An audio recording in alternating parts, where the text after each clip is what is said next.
12 septembre 1952. Woodstock City, une mégapole semblable à toutes les autres mégapoles de la côte nord-est des États-Unis d'Amérique. Du moins, en apparence. Ville portuaire, activité industrielle et commerciale florissante, elle avait su sortir son épingle du jeu lors de la précédente décennie, lorsqu'il fallait préparer la Grande Guerre. Et à présent que celle-ci était terminée, il n'était pas question pour elle de se relâcher. Il fallait aider le reste du monde à se reconstruire, sans oublier de lui présenter la facture. Tout le monde sait que la guerre est un business rentable. En revanche, ce que l'on sait moins, c'est que l'après-guerre l'est tout autant. D'abord, vous libérez en bombardant, puis vous reconstruisez ce que vous avez bombardé. Ça a l'avantage de payer 2 fois, et en prime, on vous dira merci 2 fois. Tout ça, les industriels, investisseurs et banquiers de la ville l'avaient bien compris. Et c'est pour cela qu'ils étaient ici. Ils gagnaient l'argent qu'ils dépensaient, et la ville enflait en même temps que leur portefeuille. D'ailleurs, ces gens-là ne voyaient pas du tout la guerre froide contre l'URSS d'un mauvais œil. C'était bien au contraire une opportunité supplémentaire de faire des investissements rentables dans la recherche et l'armement. Que voulez-vous ? Les États-Unis incarnent parfaitement le capitalisme. Et Woodstock City incarne parfaitement les États-Unis. Ici, de jour comme de nuit, la vie ne s'arrête pas. À l'exception d'un seul quartier, le Golden Queen. Quartier résidentiel construit sur les hauteurs de la ville, à l'ouest, il donnait une vue imprenable sur toute la mégapole. À son pied, le West Quay, un quartier peu fréquentable. Suivi plus à l'est du Running, le quartier des affaires. Suivi de la côte, puis de l'océan. C'est dans le Golden Queen que vivent les gens les plus fortunés de la mégapole.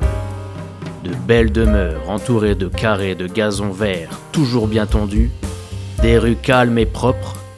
Vivre ici signifiait avoir réussi sa vie. C'était un vrai havre de paix. Une bulle de sérénité surplombant ce monde de fous. La nuit agissait sur le Golden Queen tel un coup de baguette magique. Une fois la nuit tombée, il n'y avait plus un bruit, plus un mouvement. Cela dénotait énormément avec l'excitation ambiante du dessous. Mais pour que la magie opère, il était important que chacun reste à sa place.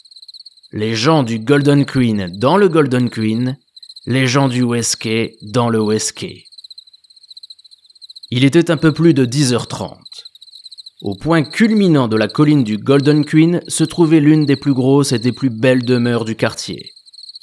L'architecture de cette maison rappelait fortement celle des grandes villas de la Rome antique.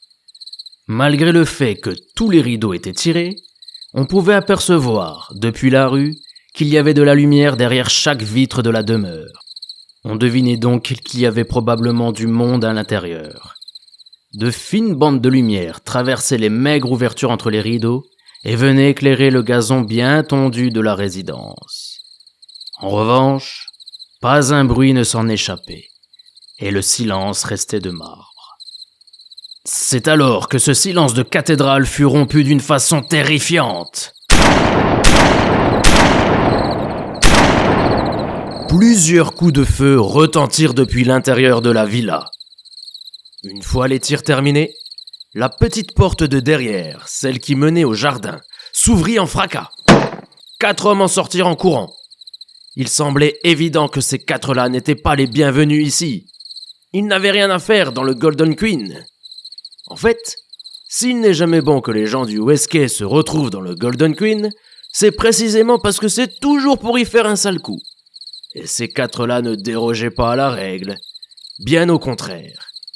Mais ils semblaient néanmoins pris de panique, comme si tout ne s'était pas passé comme ils l'auraient souhaité. Ils avaient chacun une arme à la main et une valise noire dans l'autre, et ils prenaient la fuite, quittant les lieux. L'un d'eux laissa son effroi s'exprimer. « Putain, là ça craint, courez vite les gars !» 3 jours plus tard. 15 septembre 1952.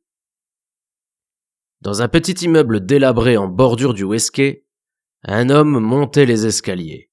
Les marches en bois craquaient sous ses bottines à chacun de ses pas.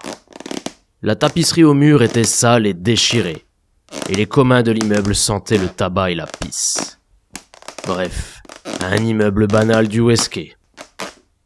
L'homme emprunta ensuite un couloir du 4e étage avant de frapper à la porte d'un appartement de son poing ganté. Il était grand et habillé d'un trench noir cintré, dont tous les boutons avaient été soigneusement fermés. Son visage était pâle, ses cheveux blancs et ses yeux rouges. C'était un albinos.